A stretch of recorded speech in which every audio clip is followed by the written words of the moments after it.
के तालकटोरा स्टेडियम में आयोजित संविधान रक्षक कार्यक्रम के दौरान कांग्रेस नेता राहुल गांधी का माइक अचानक बंद हो गया। ये घटना नेता प्रतिपक्ष के भाषण के दौरान हुई, जिसके बाद राहुल गांधी ने अपनी प्रतिक्रिया देते हुए कहा कि जो दलितों, आदिवासियों और पिछड़े वर्ग की बात करेगा उसका माइक बंद कर दिया जाएगा। राहुल गांधी ने मंच से बोलते हुए कहा कि तेलंगाना में उनकी सरकार जाति जनगणना कराने जा रही है और यदि उनकी सरकार देश में आती है तो वह पूरे भारत में जाति जनगणना करवाएंगे।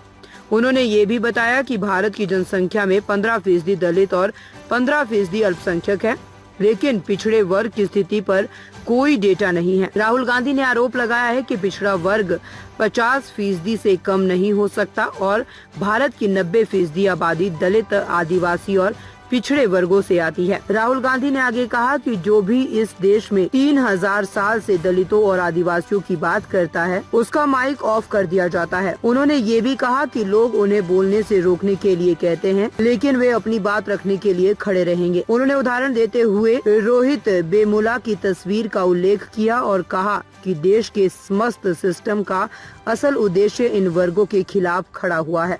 मैं आपको बताता हूँ, जो भी इस देश में 3000 साल से जो भी दलितों की, आदिवासियों की, पिछड़ों की, गरीबों की बात करता है उसका माइक ऑफ हो जाता है। माइक ऑफ हो जाता है। आपने देखा होगा, मुझे कहा जब माइक ऑफ हो गया तो मुझे कहा, काफी लोग आए और उन्होंने कहा जाके बैठ जाइए। मैंने कहा मैं नहीं बैठूंगा, मैं खड़ा रहूंगा,